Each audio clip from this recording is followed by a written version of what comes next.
Thanks for joining us for another episode of Insight to Action, where I bring in industry professionals from a cross-section of the world. Today, I'm happy to be joined by Jesse Cole, who's going to join me in a minute and share his unique story about what he does.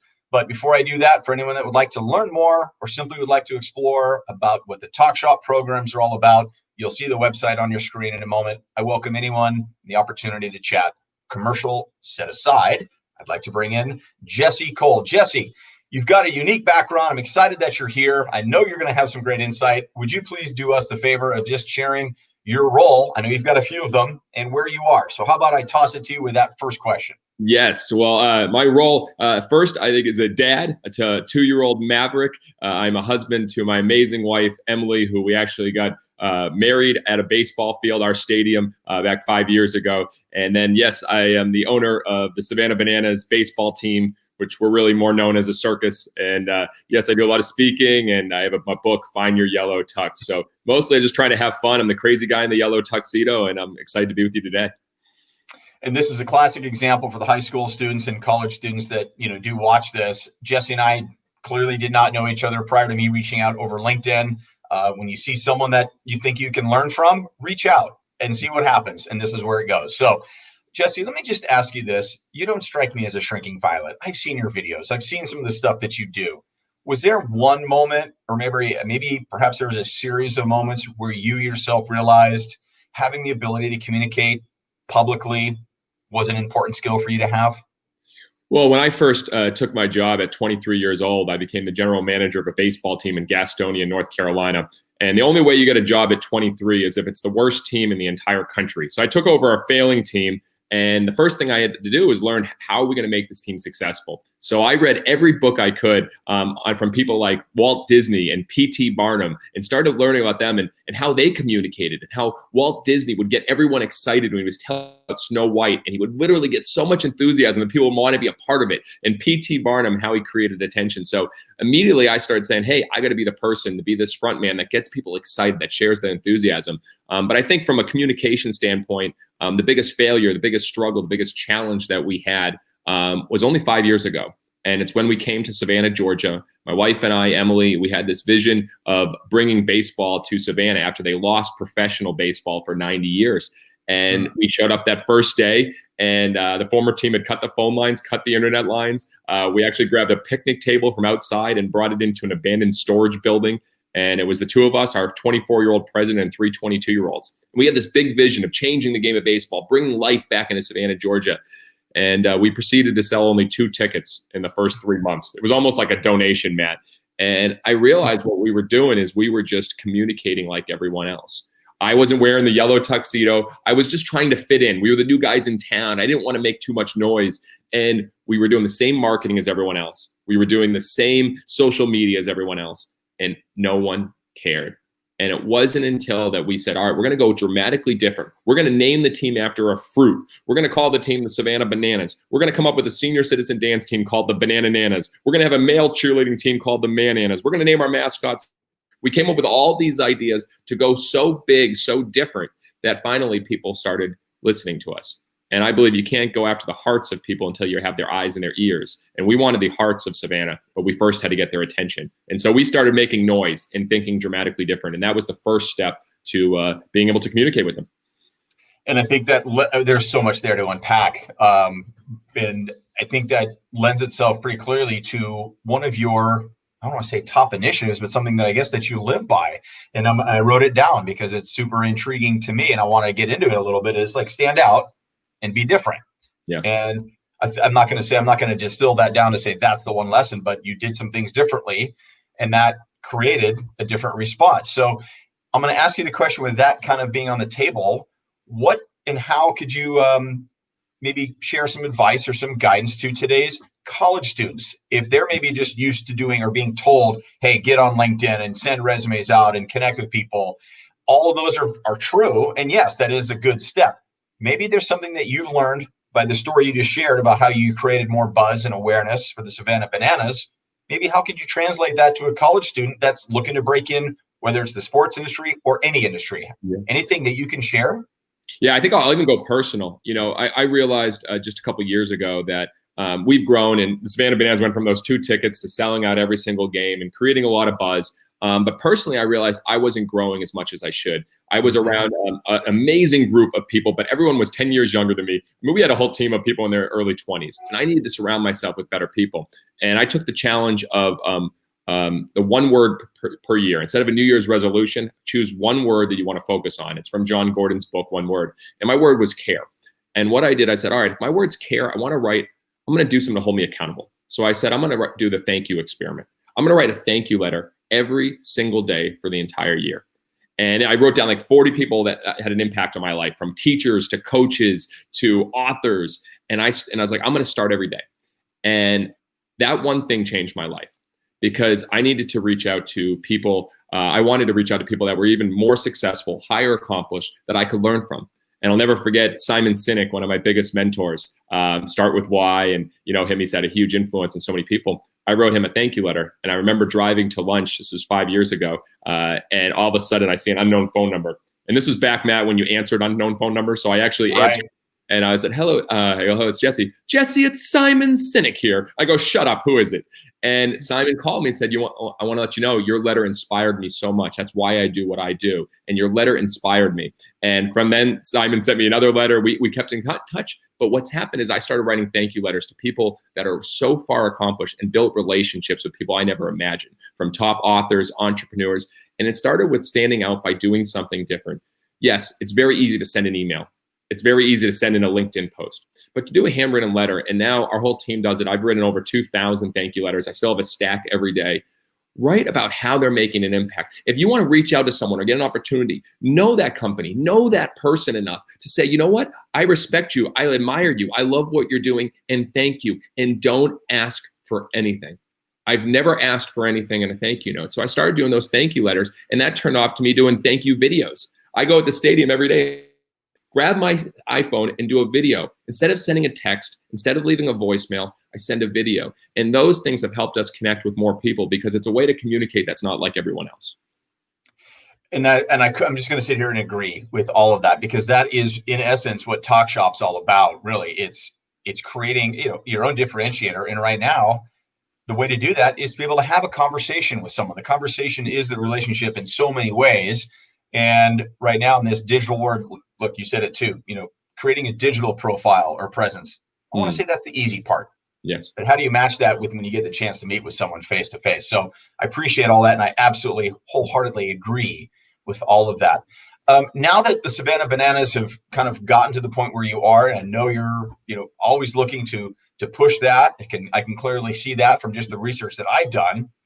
Now I'm going to assume a few things, but without assuming, I'll just ask. Maybe you've got some college students or high school students that want to volunteer, want to work game days, want to do concessions, or be involved in your administration office at some capacity. What is it that captures your attention from a college student? It could be the way they approach you, could be the way they write a thank you note. But instead of assuming all those things, what captures your attention? It's a great question. And, I'll give you a little bit background of our interview process and how we do this. So most people, when they interview, you want a cover letter and you want a resume.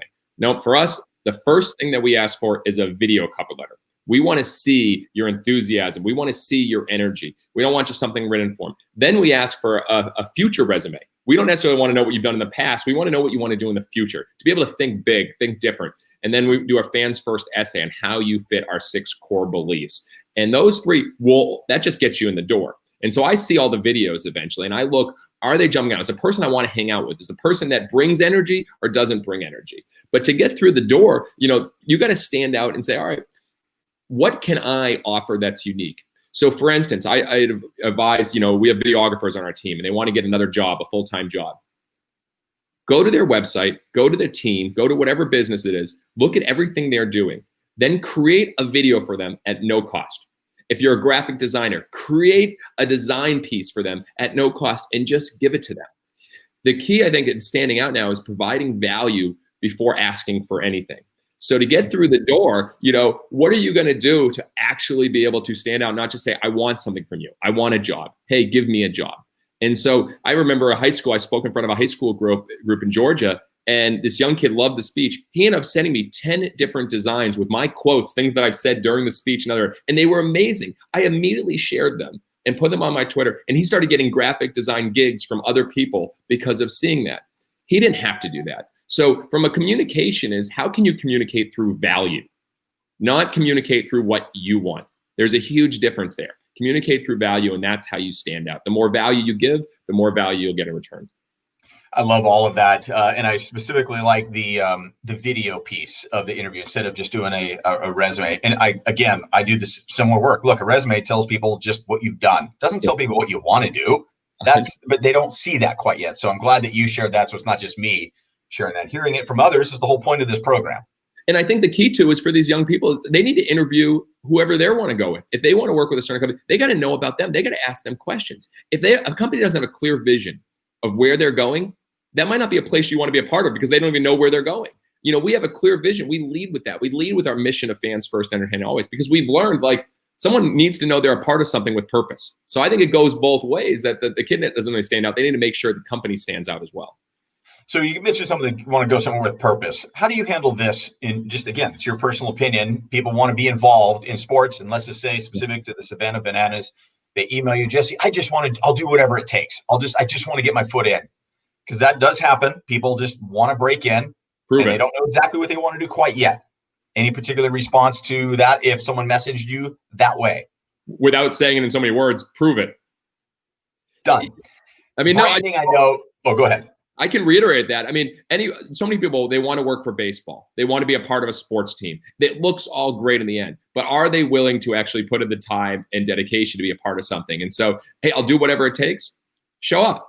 Be there tomorrow. We've had a few people where literally I said, oh yeah, I'd love to interview. I'll be there tomorrow, and drove hours to show up at our office. That shows something right there. That's the first step. Are you willing to get in your car, drive hours, and be there just for that opportunity? And so that's what I would ask. Well, you know, as anyone says, put your money where your mouth is.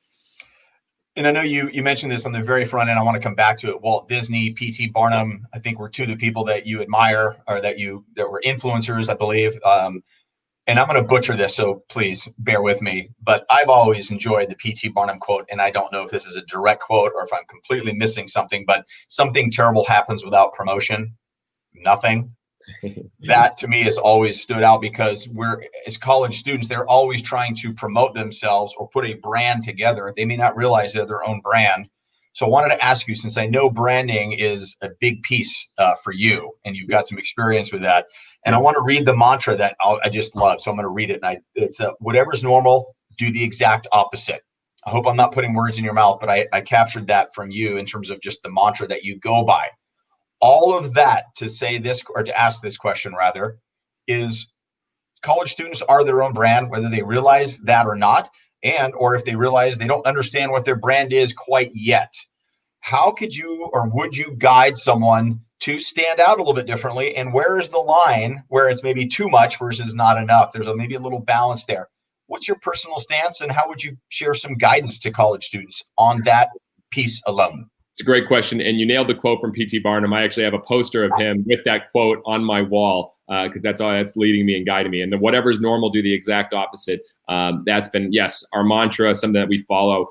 We knew that we had to stand out, and baseball to many was long, slow, and boring. So if we had our players doing choreographed dances every game, and a breakdancing first base coach, and a male cheerleading team, and a full 20-piece pep band at baseball games, we would start standing out. And that's why we started doing music videos with our players, like Old Town Road. So everything we look at, hey, this is the way baseball's done it. Let's do it the opposite way. From a personal stance, you know, I guess I got to go to my own experience. You know, I realized that my brand was literally what I'm talking about, what I'm sharing. And if I'm taking the same stance as everyone else, the Me Too's, it's very hard to stand out. So for instance, yes, you can see my personal brand. This is over the top. I wear a full yellow tuxedo because I realize that if I'm going to be a showman and be making baseball more fun and different and unique, be dressed like everyone else. So yes, I'm the only guy crazy enough to wear a yellow tuxedo every day, except Cam Newton, who rocked one the other day going to. Just going to bring that up. Yes. which again, let's put that in perspective. He almost broke the internet because of that yellow tuxedo. Literally, Sports Center, ESPN, everyone's sharing it because he did something a little different. You know, I'm not a Lady Gaga fan, but how did she break the mold in the beginning? She dressed different. She sang different. She brought different energy with everything she did. And so I would say for you, it's so, or for young college students, it's so easy to fit in. And I'll tell you, if you're really good, if you're great at what you do, you will break through the mold. But at first, while you're still learning, you might not be the best at what you do. What are those distinct things that you can do? Whether it's, you know, from us, it's an email signature, whether it is a video, whether it is, you know, I mean, we look at everything back in the day, you know, our name tags. How do we have our name tags differently? There's just ways to stand out unique. But I would challenge students to think, all right, what is it that you love that maybe not everyone else loves? What is something that you're really passionate about? And might not be even something that's directly related to work. If you love this TV show or this music, talk about it. You can build connection with people by talking about some of the things that you really, really love and are passionate about. And that's why we took all of our fans behind the scenes during the quarantine to Cooking with the Bananas, and our entire front office staff who, you know, aren't the best cooks. Let's just be honest. All right. But they're at home and they're cooking and you're getting to know them, know who they are. And that's how you build connection, is once you get to see people, not just the polished piece of this is who it is, this is who we want to be, this is who we are. So I think there's a balance of trying to showing behind the scenes who you are, what do you love, what are those interests, and maybe they're a little different than others. I just have a couple more questions, and this is so intriguing to me. I love your approach on how you handle this and how you handle your operations. It really is all fantastic in terms of, for me, because it's part of what I want to develop in today's youth, is these different skills and not just be able to type an email, like you said. And I agree, that's the easy part. Yeah. But I want to come back just for a moment about the video interview, because that's raw and it's putting yourself out there. It takes a little courage, maybe become a little more vulnerable. Not an easy thing to do for a lot of people, especially if you're of that age. Mm-hmm. I don't know if you're a little forgiving if someone's, you know, not rehearsed and it's not scripted and maybe they have some filler words or they won't look at the camera. All of these subtleties that now have to be put in place with Zoom. My question is this: what inspires you when it comes to a college applicant? Are you okay with it being raw and not being perfect? And what does inspire you when you have a job applicant that you are meeting with? The videos, it's really tough to say. I mean, I think Steve Jobs said it best when he had all his iPhones and iPods. He goes, you don't know you like it until you see it. You know, people don't know what they like it until they see it. And right. So for me, you know, I can tell within 5 seconds. And even Matt, as soon as I jumped on here, I was like, all right, this guy's got energy. He's lifting people up. He brings it. Other people, you can tell immediately, like, you know, they just don't have that energy and enthusiasm. For us, enthusiasm is part of our core beliefs. We look for that in everyone. So if I literally a 3-4 minute video and they look kind of down, not excited, if they can't bring it for a video that they're trying to get a job with a company, that would be my immediate question mark. And you know, right. This isn't good maybe for high school students, but what we, in our vision, we say anybody that we hire has to pass the beer and barbecue test. And this is something we learned from Brian Scudamore, 1-800-GOT-JUNK. You know, is this someone you want to grab a beer with or have at your company barbecue? So not best for high school and college students. Apologize for the reference there. But the reality is this someone you want to hang out with? Is this someone you want to connect with? And I think for a culture that's really strong, you want people that you want to hang out with. So the video, energy, life. Do they have unique passion, ideas? Can you see it in their eyes? Are they fired up about being a part of what you're doing? If it's just like, hey, I'm knocking this down the list, this is just another job, you can see that. You can see that. And I will say this, Matt, we would have lost a few really good applicants if we did this in the beginning.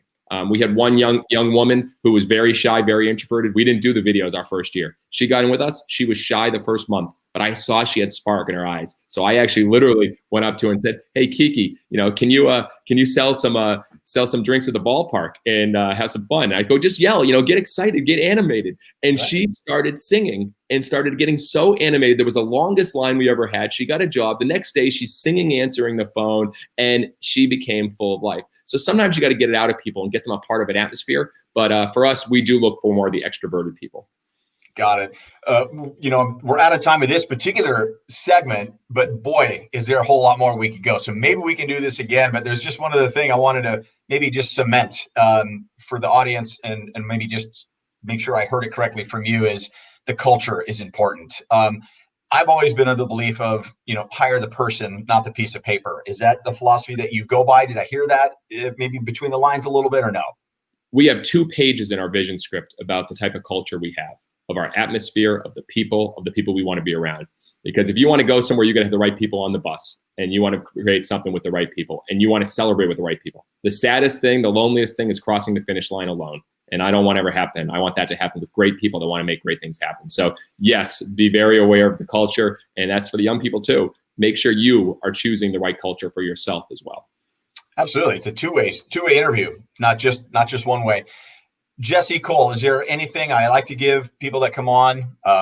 If you'd like to share an initiative, the website, anything that you'd like to share about the club, the organization, yourself, this is an opportunity for those that are watching. Go ahead and, like PT Barn in Bed, promote yourself. Obviously, we like to have fun, and we're always promoting. But hey, this show is about some of the listeners, and I'll say we have a Fans First playbook. The name of our company is Fans First Entertainment. Everything is Fans First. In the back of our playbook, it has one line. It says, "Be patient in what you want for yourself, but be impatient in how much you give to others."